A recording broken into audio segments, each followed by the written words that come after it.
I'm Lakshmi, welcoming you to this special World Kindness Day livecast on the kindness and mental, emotional, and spiritual connection.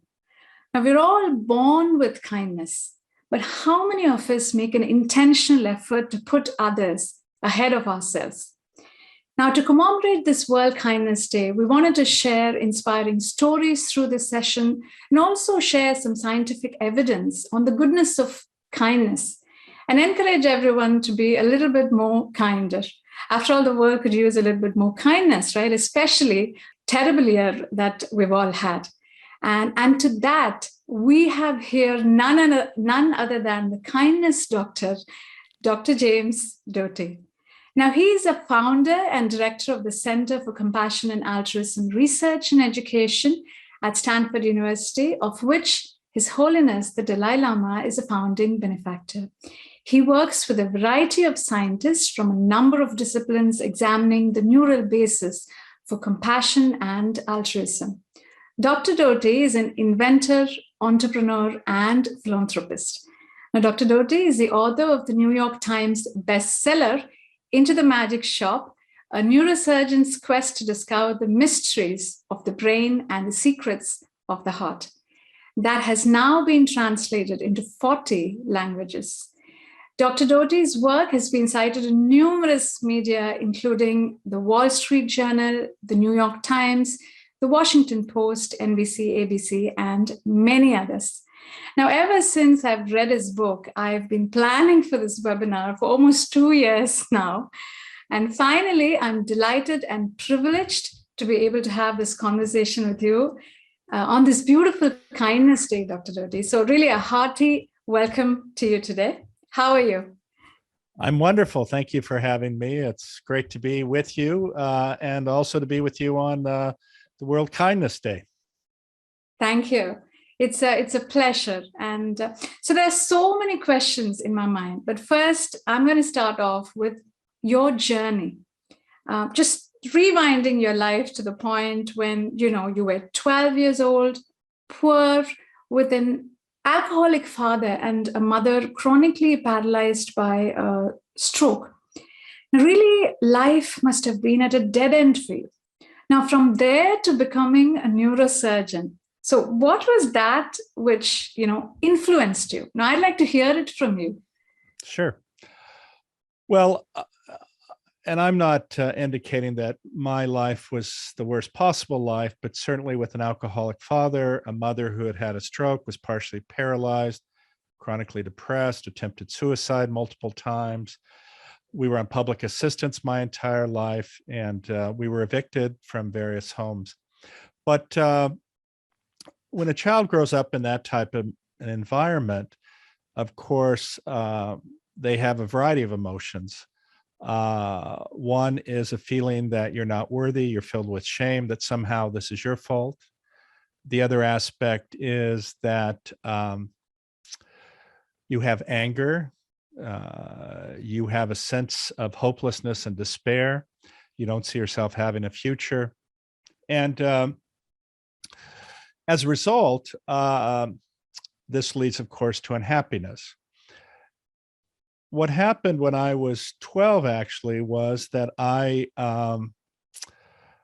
had left my house after an argument with my parents. And I would oftentimes, when these situations would occur, I would get on my bicycle and ride as far and as fast away from my house as I could. And in this particular instance, I ended up at a strip mall. And in the mall was a magic shop. And I'd had an interest in magic, and I decided to go in. And what happened was that there was a woman there at the counter, probably in her mid-50s, who had long flowing grayish hair. And she had these glasses sitting on the tip of her nose with the chain around them. And she was reading this very thick paperback book, but she looked up and she had this radiant smile. And for somebody of my background, oftentimes we're used to being judged because of our financial situation, our age, a whole variety of factors. And the thing about this interaction was that I felt immediately that this woman was embracing, was non-judgmental, actually cared, was actually listening. And the first thing she explained to me was that she knew nothing about the magic in the store, that it was her son's store, he was running an errand, and she essentially was watching the store. So, which was all fine. So we began this conversation. And I would tell you that what's really important for someone from a background like my own is for someone to create an environment of psychological safety. Because when somebody feels safe, they're able to relax, they're able to tell the truth, they're not ashamed. And so we began this conversation, and she asked me a series of questions, which I answered honestly, when oftentimes I would not. And at the end of our conversation, she said to me, I'm here for the next 6 weeks, and if you come in every day, I think I can teach you something that could really help you. Now, I had no clue what she meant, what this involved, but the reality was, number one, I had absolutely nothing else to do. Number two, she actually was giving me cookies during our conversation, which I appreciated. And so as a result, I showed up every day. And what happened is something that actually at that time was quite extraordinary. And it had two parts. One was this concept of what is called mindfulness today. And the other was manifestation of your intention. And so the first thing she taught me, which I actually did not appreciate before, was that I was very tense. And the reality is, when you grow up in an environment that is chaotic, one in which you never know what's going to happen next, then you're always tense because you have engaged your sympathetic nervous system. And this, of course, is our flight, fight, or freeze mode. And so you have this whole changing of your physiology. You're releasing epinephrine, norepinephrine, these catecholamines.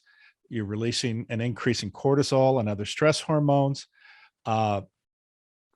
because you're anticipating the fight or flight mode. And when you're in that mode, you actually limit your choices because you're in survival mode. You don't have time to think through every possibility of what could happen. You're looking for the quickest exit. Now, that may not be the smartest move. You could probably accomplish something from other methods if you had access to them. So I was always in this mode. And when you're in that mode, you cannot be present and you cannot attend. So what happened was that the first thing she taught me was a relaxation technique, which in modern day parlance, if you will, is a body survey. And so I was sitting, relaxed, but sitting with my back straight, looking at her. And then with intention, I went through this exercise, relaxing all the way beginning at my toes to the top of my head, in association with a breathing exercise she taught me, as well as focusing, actually in this case, on a candle.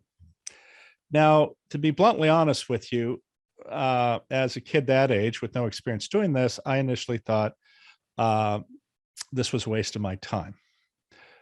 But I did it. And what I found over a few weeks was that I was now able to relax. I was now able to focus and attend. And the thing is, to excel and perform, you have to be able to focus and attend. So once she taught me that, the other thing she focused on was the negative dialogue that I had going on in my head. And so many of us have a negative dialogue. And the reason is from an evolutionary point of view, negative things have a tendency to stick to us because it's the negative things that put us at risk in a hostile environment. But unfortunately, commentary also sticks to us in a similar way. We don't sit there and process, boy, I'm really great, I'm really good at this. We sit there and go, gosh, I failed, I could have done better, et cetera, which then translates into, I'm not worthy, I'm not capable, I can't do this, I can't do this. And I didn't realize that. And once you realize that, you also understand that being hypercritical of yourself then creates a narrative which results in how you look at the world is impaired. You start looking at the world from these hypercritical eyes. And so she taught me how to change that dialogue from one of negativity to one of positivity, one of self-affirmation, one of acceptance, one where you feel you are worthy, where you are capable of doing anything you wish to do. Because what happens is when you carry on this negative dialogue, it's as if you're placing brick by brick in the creation of a prison wall or cell. And the more you say it, the walls get higher and it becomes darker and darker. And so when she made me understand that that narrative was not truth, it then allowed me to look at the world through a different lens. And this is called self-compassion. And a lot of research has been done in this area by Kristen Neff and Chris Germer. And it has been scientifically demonstrated to have a huge impact by changing this view of yourself.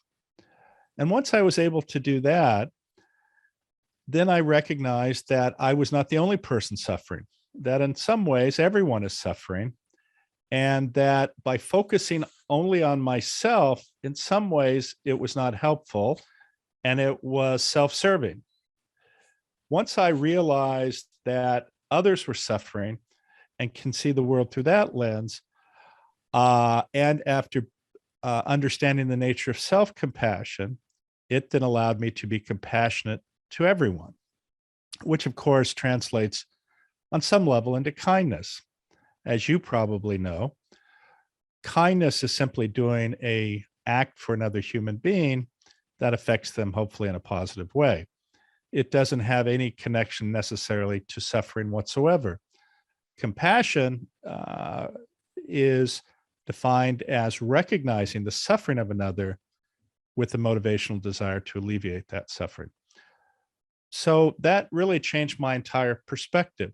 Also, what happens is that when you shift from this stress mode or this engagement of your sympathetic nervous system, and you shift over to your parasympathetic nervous system, this is called the rest and digest system. When you're in that mode, many things physiologically happen. Your heart rate slows down, your blood pressure decreases, your immune system is boosted, the expression of inflammatory proteins is decreased, the level of stress hormones is decreased in your blood. And ultimately, the more you're in this mode, this also stimulates your pleasure and reward centers and actually lengthens your telomeres, which are those genes that are associated with increase in longevity. So it has a very profound positive effect, but the most important effect is it gives you access to your prefrontal cortex and this part of your brain called your executive control area. And that gives you access to experiences, thoughts, memories of prior events that allow you to make much more thoughtful and discerning decisions, which obviously is in contrast to engagement of the sympathetic nervous system, which is this limitation of possibilities to having a whole variety of possibilities.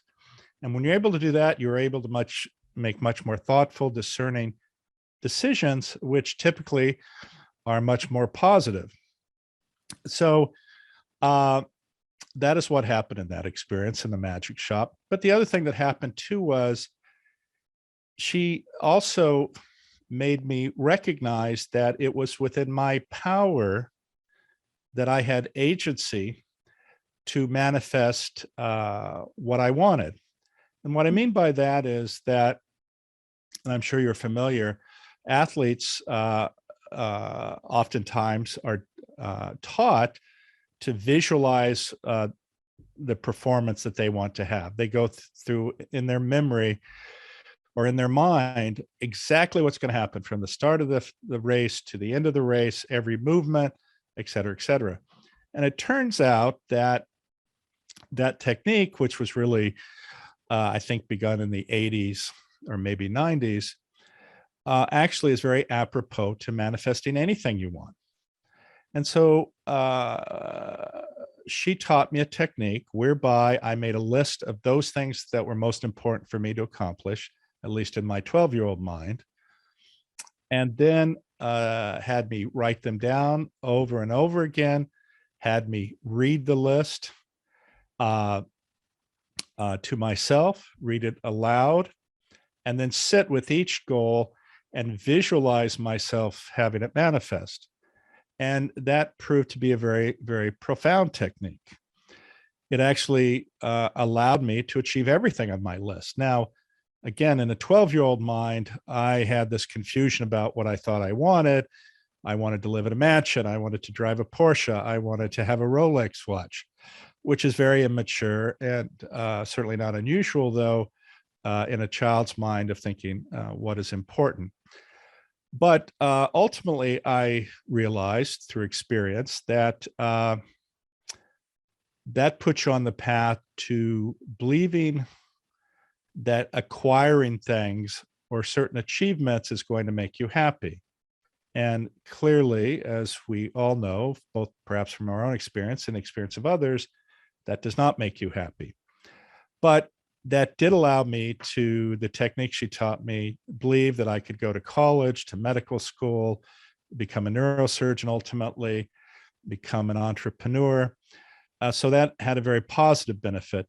But at the end of the day, I had to face the fact that I was still unhappy. Thank you, Dr. Doty. I mean, it's a beautiful story, and you elaborated on a lot of points, actually. I do have some questions in connection with that. Probably we can go a little bit more detail into those a little later. But your story personally was very inspiring for me. Two things which the takeaways that I had was that a simple act of kindness could turn someone's life completely, forever, really. And also the fact that you had said that one can design a brighter future than what you could actually imagine at the current time, right? So that was just absolutely amazing. So I was going to ask, have you ever gone back to that magic shop to see this kind lady again in your life?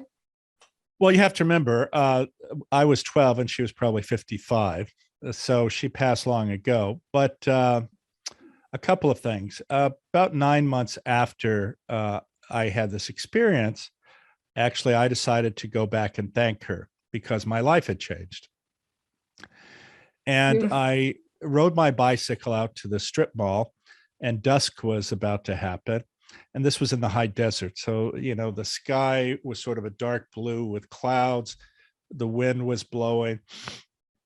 And I got to the strip mall, and it was surrounded by a fence, and all the shops had closed. It was vacant. Nobody was there. And as I'm looking at this and trying to figure out whether I actually honestly dreamed this and it didn't exist, this big tumbleweed hit me, and I was on my bike, and I just stood there, and it was surreal, right? Did this happen? Did it not happen? Am I imagining things? Am I crazy? When I decided to write the book, though, interestingly enough, I hired an investigator and who went back and sorted through all of this. And it turned out, in fact, there was a magic shop called the Magic Rabbit. The owner's mother, her name was, in fact, Ruth, and that it closed, again, a few months before I went back there. And in further investigating the situation, it turned out that she died of breast cancer about 7 years after my experience with her. More information, perhaps, is that it turned out that the owner of the store had been married, was divorced. His wife and son, who was 10, lived a distance away, and that the mother, Ruth, had actually come there to spend time with her grandson. And unfortunately, the parents got to an argument and the mother refused to send the child. And I think that in some ways I was the substitute for her grandson, of which, of course, I'm very appreciative because it changed the trajectory of my life. Beautiful. Thank you for sharing that, Dr. Doty. Also, I mean, we have to understand, and I see that as a 12-year-old boy, I mean, your soul must have been so ready. I'm not sure when how a 12-year-old boy could understand all these things, the value of all that's been shared at that time to you. So your soul must have been very ready to receive these things. And, we are happy to, have Dr. Doty with us today. So thanks to that kind lady out there who had, initiated these things in some way in you. Yeah. Well, it's interesting you say that. Oftentimes we hear the statement, the teacher appears when the student's ready. But I would have to tell you that I had no self-awareness, and that, again, I told you the reasons why I showed up. It wasn't because I was going, oh my gosh, this woman is going to teach me all these incredible insights, et cetera, et cetera. But what I do know is that the teachings were deeply profound and did change my life. And also, even at that age, made me appreciate that others suffered, and made me appreciate the power of kindness and compassion. And that certainly stayed with me. But as I told you, I was fairly immature at 12 when I made this list. And I began this quest, if you will, to accomplish these different tasks. But at every task I accomplished, I was not any more happy. And it was as if, okay, if I go to medical school, I'm going to be happy. Okay, if I become a neurosurgeon, I'm going to be happy. If I become a professor at Stanford, I'm going to be happy. If I make a several $1 million, I'm going to be happy. And at every stage, I was not happy. And it really was only until I had achieved all of these things. And then in the course of that, after becoming very wealthy from investments and things, was during the dot-com crash. And over that period of time, which was about 6 weeks, I ended up losing about $78 million and actually ended up being about $3 million in debt. Wow. And of course, that does get your attention. And I also found that in a situation like that, you get two good friends. One is your banker and one is your lawyer.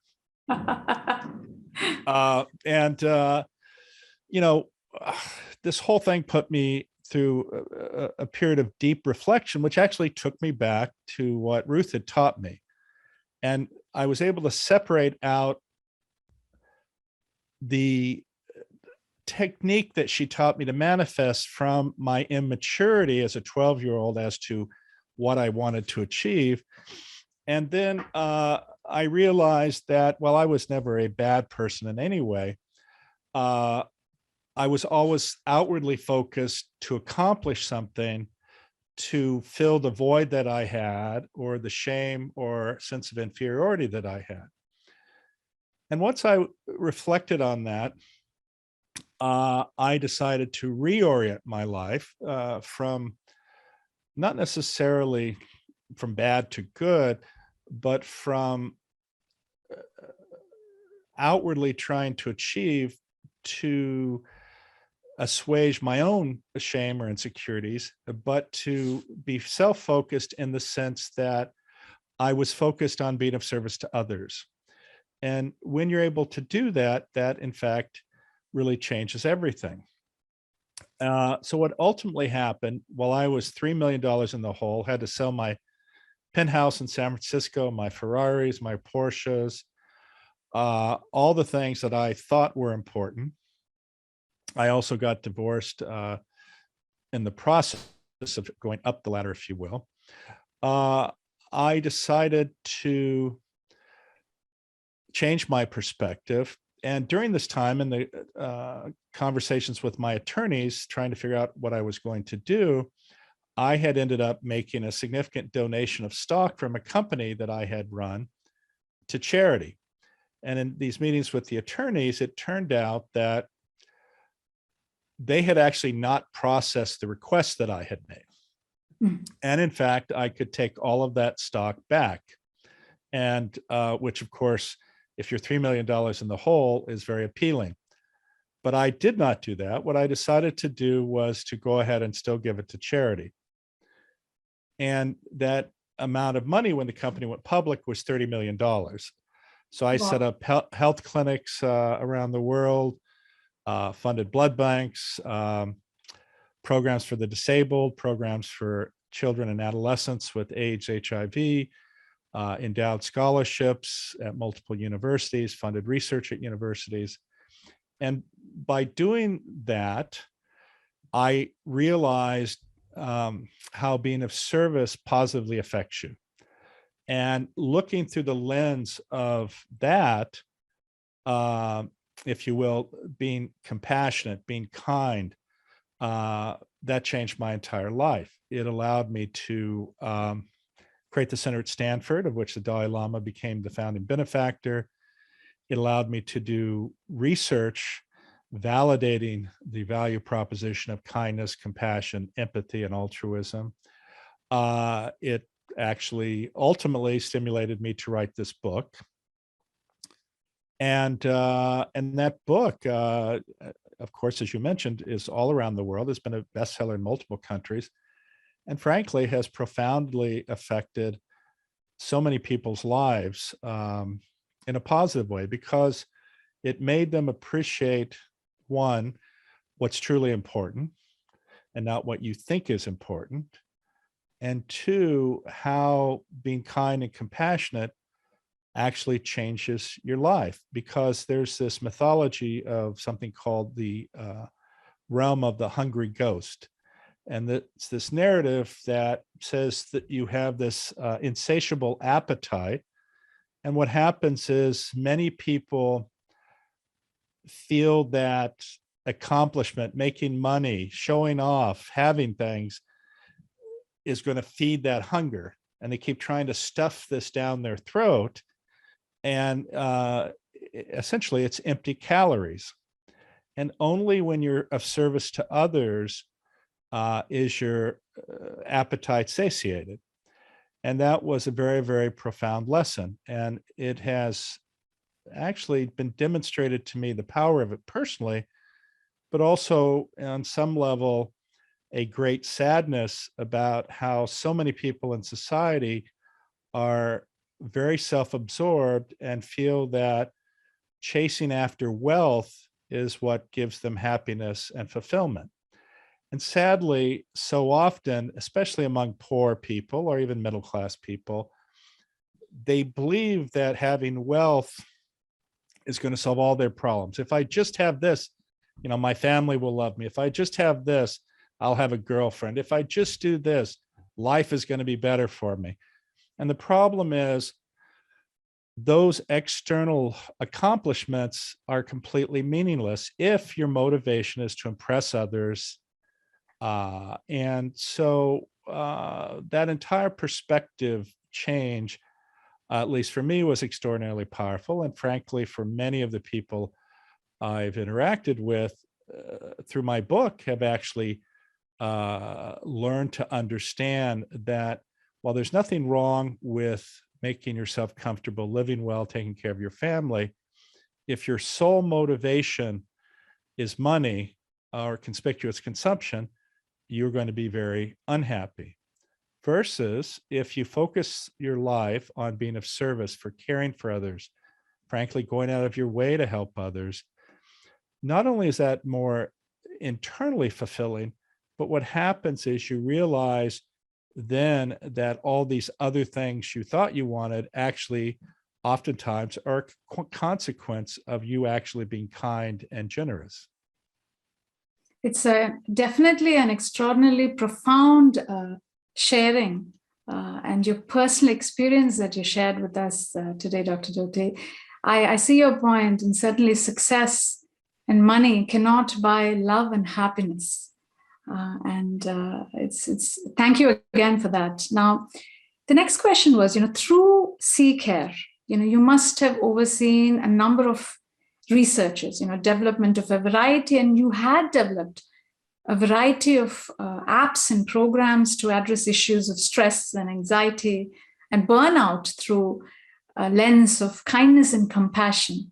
Could you share with us any conclusive evidence or research showing the value of kindness and compassion with us?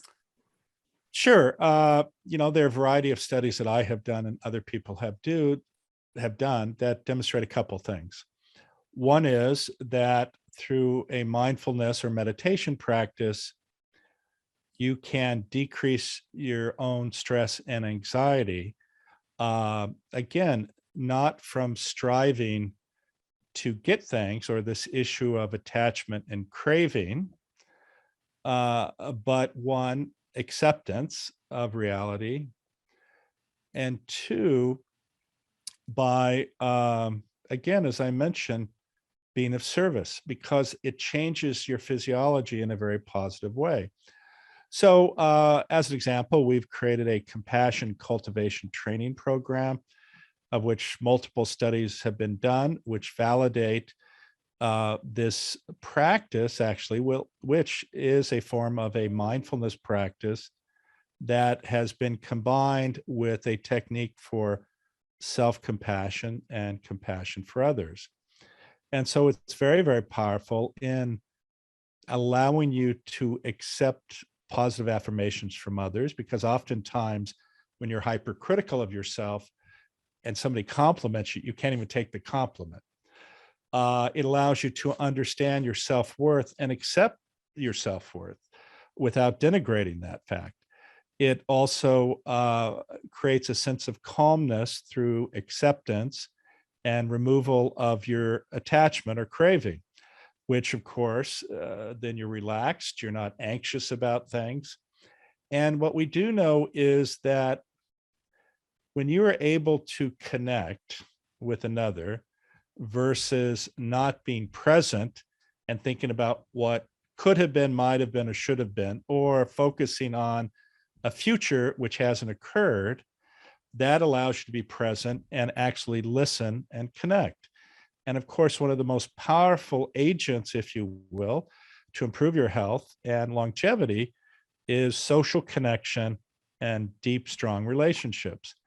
A lot of people talk about the blue zones, which I'm sure you're aware of, these places in the world where people routinely live to be over 100. And it's funny because there are probably 1 million cookbooks on the Mediterranean diet, which is wonderful, and diet is important, as is, alcohol in moderation, exercise in moderation, etc. But by far, far and away, the greatest contributor to one's longevity and health is deep social connection. And in fact, a study was done at Harvard that has lasted over 80 years, obviously multiple investigators, but it's followed these undergraduates, in this case, males, because that's the way it was 80 years ago. But regardless, it followed these men over the span of their entire lifetimes.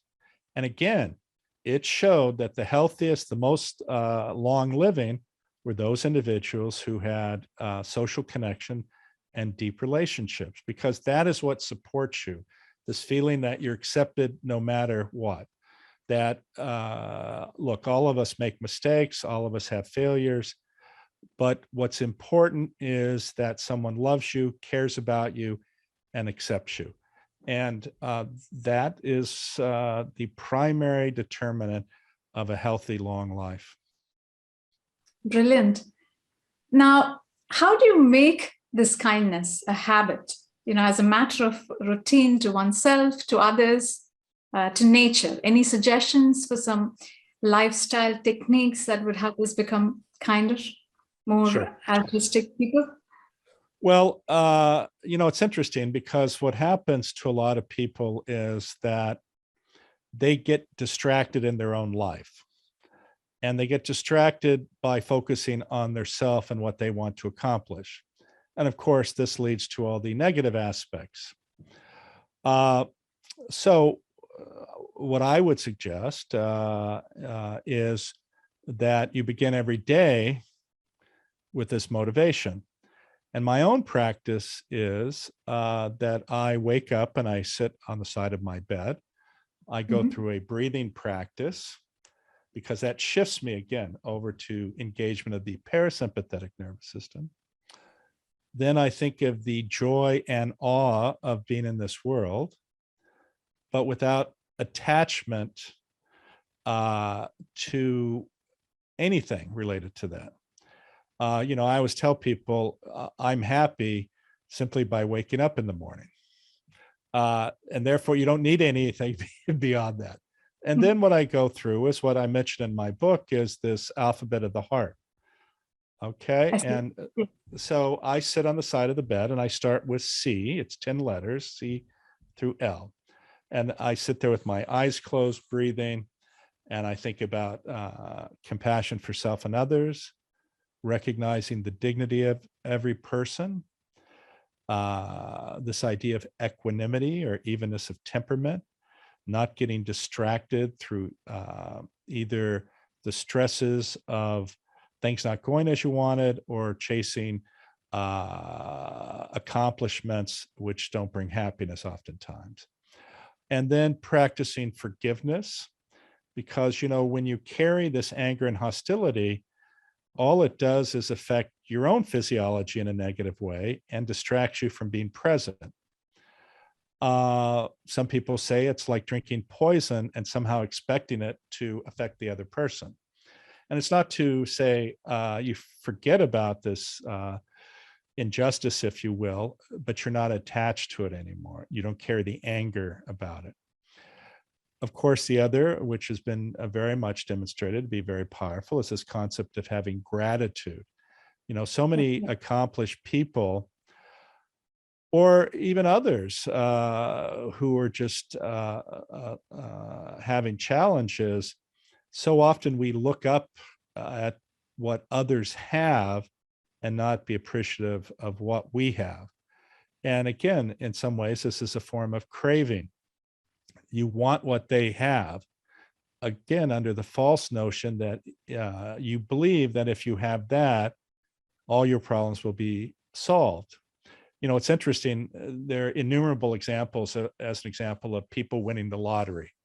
And of course they go, and they bought tickets, once a week or whatever. They go, God, if I get this, I'm going to be happy. All my problems are going to be solved. And, 99% of them go through this money in less than a year. They've actually found that it brings out oftentimes the most negative in those around them. And then they no longer have it, and their life or their level of happiness didn't change one iota. And this is this belief that there's some external determinant of you being happy. Next is humility. I recognize, as an example in my job as a neurosurgeon, that while nominally I'm in charge as the surgeon, but I could not do my job without so many other people. The nurses, the people who clean the bedpans, the people who sweep the floors. There is nothing that I do of which I do it alone. And when you recognize all the individuals who are helping you move forward in this world, who are helping you actually care, it's really quite amazing. And when you acknowledge that, when you accept that, I think that is a very powerful thing, because you realize you are more important than anyone else in this world. And, we see people who are arrogant or egotistical go around and they pound their chest and say how great they are, and they aren't great. The greatest person in the world is a person who quietly sits, who understands his place, who does his job with great integrity and intention, and who is satisfied. I is for integrity, or values that bound your behavior in this world. J is justice, or a sense of fairness towards others. You know, based on our positions in society, I believe that we have a responsibility to care for those who are vulnerable. That's right. The other is K, which, as we've talked about, is kindness. And all of this is contained by love. And so I go through that every morning, and it sets my intention for the day. It deals with my own ego, and it creates a sense of calmness. And then as I go through my day, if something occurs or I get particularly anxious or tense, I just step back for a minute or two or three and either pick a letter or an experience associated with that letter, or go through the entire 10 letters and close my eyes, and then it's all good again. Beautiful. Certainly, it rekindles that innate self-kindness. Now, it definitely sounds great, but however, in reality, we have a lot of challenges from the brain. Our brain is trained, according to what we receive, experience, and learn from our environment. For example, when we are hurt by somebody, we just start to fear people, and we start to hate them. Now, fear of the known, and then there's also fear of the unknown as well. What do you think can help overcome this? What do you think of meditation? Do you think that facilitates releasing fear in some way? Well, of course. I mean, I think if you are trained correctly, it can be an extraordinarily powerful tool for many people. One is it leads to calmness. It, of course, positively affects your physiology. It makes you understand who you are and orient you towards appropriate values that actually improve your physiology, as we talked about, kindness, compassion. And it creates a narrative for you to lead your life. And what happens is you realize the kinder you are, the more compassionate you are, the more thoughtful you are of others, that you're happier and your physiology works better. And nothing is more powerful, frankly, for your own happiness than just simply being kind to others. You know, what people forget is that oftentimes these types of acts are simply saying hello to somebody genuinely. That's right. Or going out of your way to help another person. Or as an example, I was in Denver recently, and there was a homeless person, and I just walked over, we started talking. I ended up buying him dinner. We sat and talked for about an hour, and it was incredible. I mean, not that I'm doing this to feel good, but this type of an act to just reach out to someone and actually even listen and hear their story, I think is very, very powerful. Right. You know, it was interesting. I was with go ahead. Sorry, I was saying these days we spend too much time on our phones. So giving time for others is something very valuable, what you're sharing. No, and I think all of us have that ability. And in fact, I would suggest you stay away from your phone. You stay away from Facebook or Instagram because they have a tendency to trap you in the narrative that you're not good enough, and also emphasize the negative. As an example, for Facebook, not because they care about you, they're only interested in increasing their profits. But what they do is they enlist the help of neuroscientists, psychologists, to create narratives that result in the release of dopamine, which of course, stimulates your reward and pleasure centers and makes you want to go back. It's highly addictive. Mm-hmm. And then sadly, it creates also a narrative of perfectionism. And, they have all these filters and other techniques to make you look perfect, when the fact of the matter is none of us are perfect.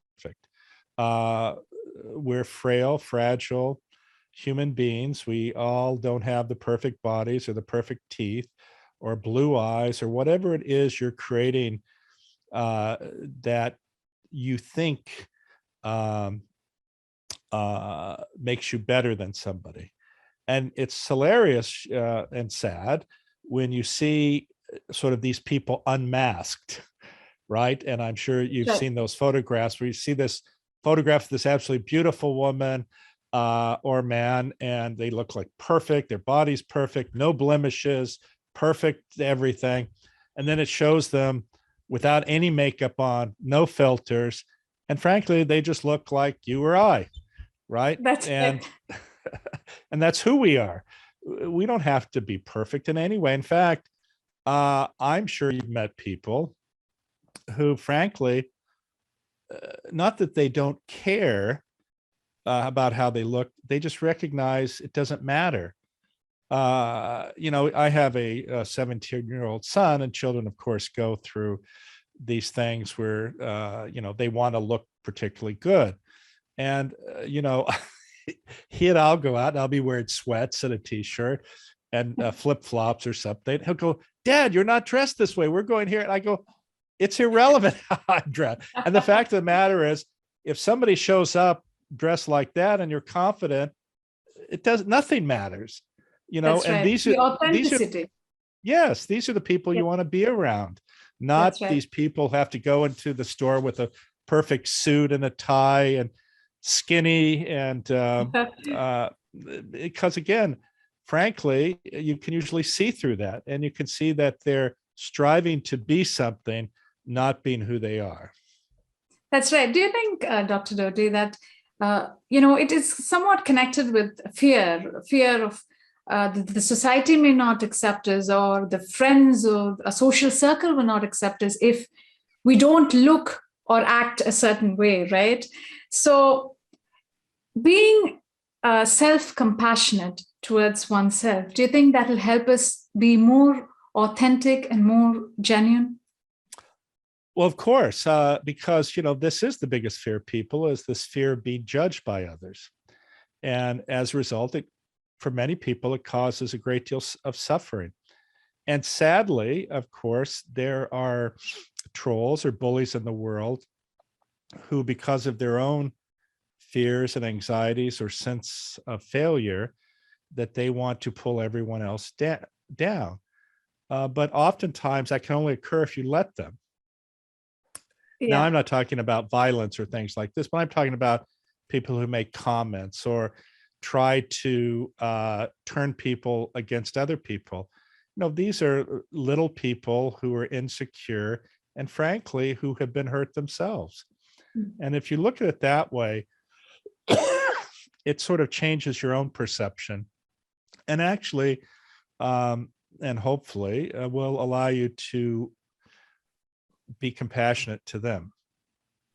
But again, it's always interesting because you'll see a person who is confident in themselves in these types of situations, and actually, generally, people don't bully them. It's the people who are insecure, which is sensed by these other people, who then choose to take advantage of them, which only increases their insecurity and reinforces this narrative. Now, it's interesting because I'm at times put in these particular situations where I am me. I'm not trying to be anything else, but there are people who, go off into this puffery of saying how important and how great they are. And in those situations, I will at times sort of use the things that are in my back pocket in terms of an accomplishment to just say, you're not that important. But then again, neither am I. These people who have to, and this is a narrative of how modern society works. These people, they're not vulnerable or authentic, and they're terrified of being judged. So instead of saying, like, if somebody asks you, "How are you doing?" you go, "It's really bad. My mother's sick. I'm going through a divorce. I'm really suffering at the moment." They'll sit there and go, "Everything's fine." Right. And it's not fine.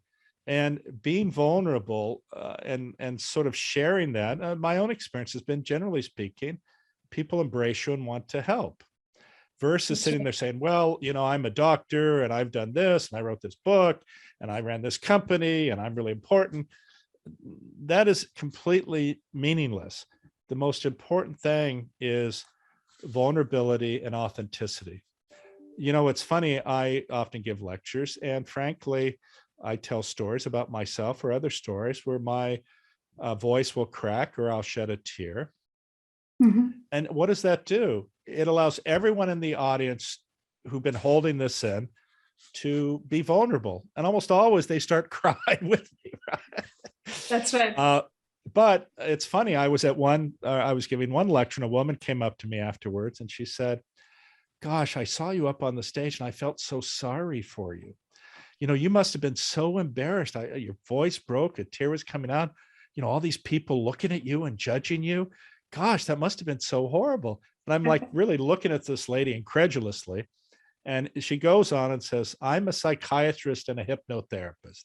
If you show up to me for 3 sessions, I can get rid of all of that. Now, why would you possibly want to get rid of this ability to stand up in front of people and be who you are, unfiltered, and showing your own vulnerability? Because in some ways, you being vulnerable, you being able to stand up in front of a group of people is not a sign in any way of weakness. It's a sign of profound strength. And it allows people. Yeah.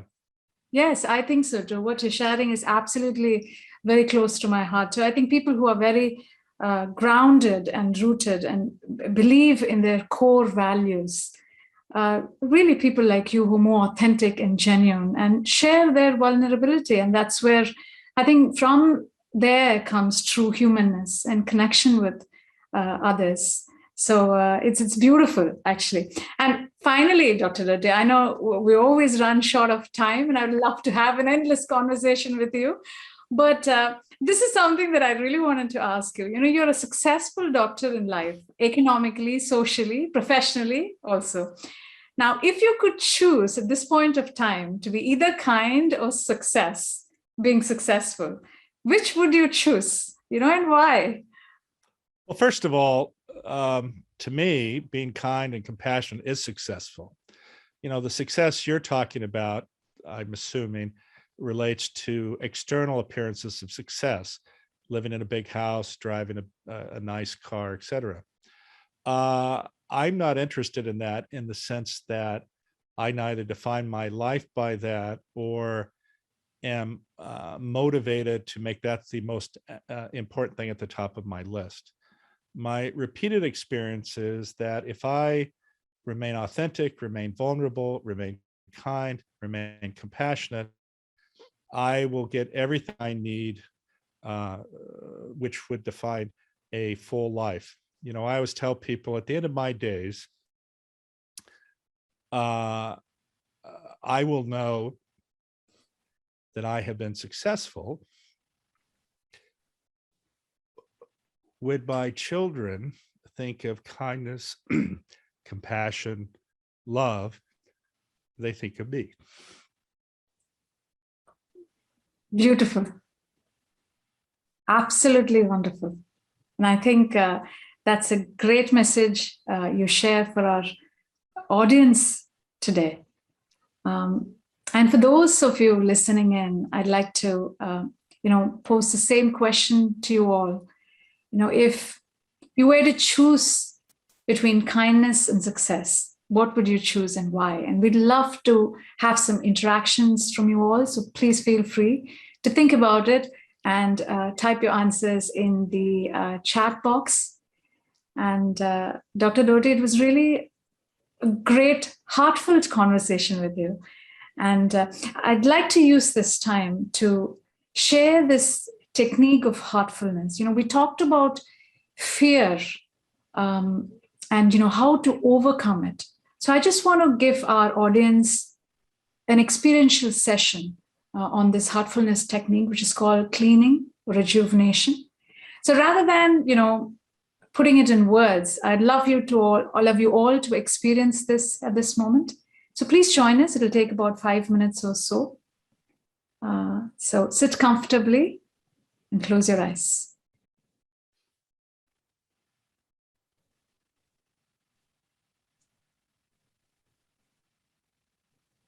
Feel relaxed now.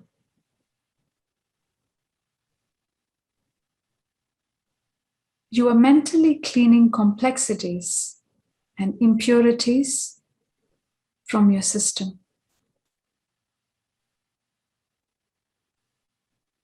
Think that they are leaving you.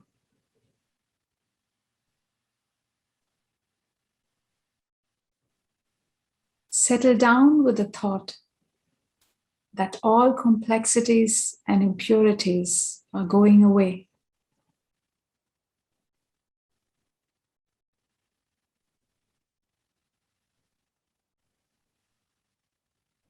Think that they are going out of your whole system, through your back, from the top of your head to your tailbone.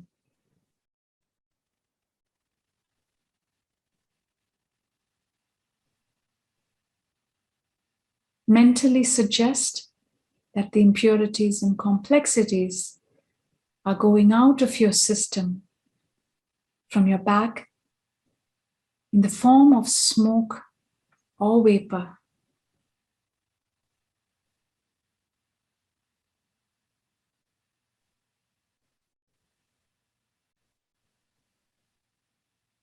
It is an active yet gentle process.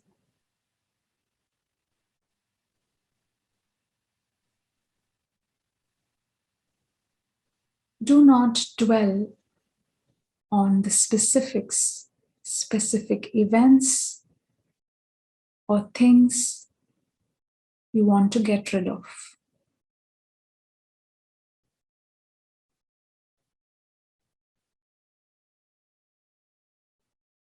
Simply brush them off.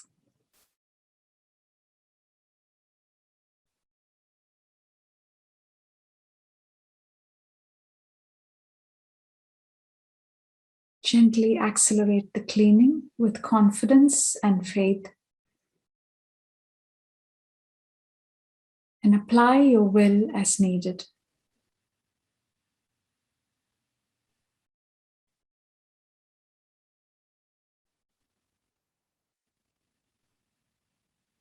If your attention drifts and you find yourself involved in other thoughts, gently bring your attention back to the cleaning process.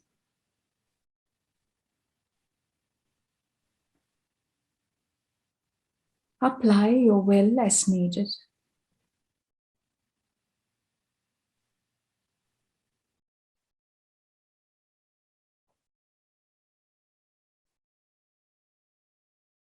As the impressions are leaving from the back, you will start to feel lightness in your heart.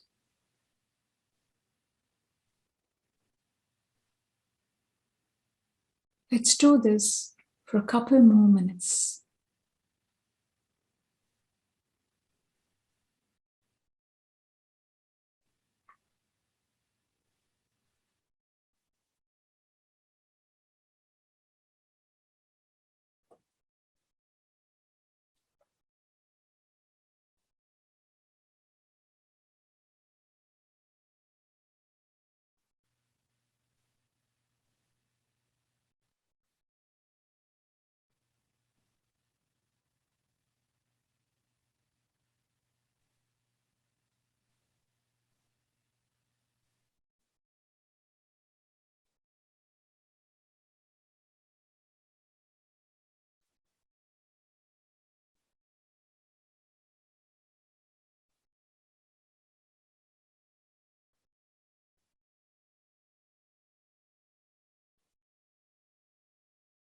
When the complexities are gone, you feel simpler and lighter.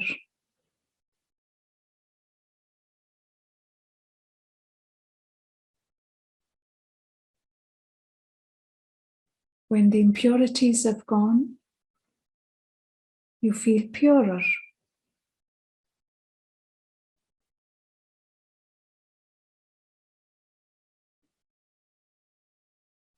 Your whole body, every cell of your body is filled with lightness.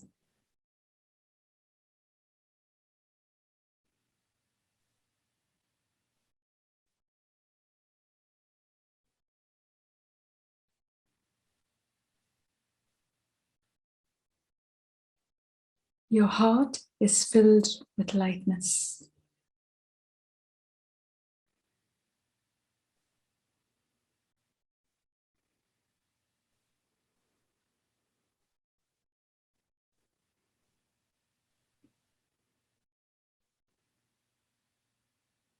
Now, with this thought, you may gently open your eyes when you feel ready.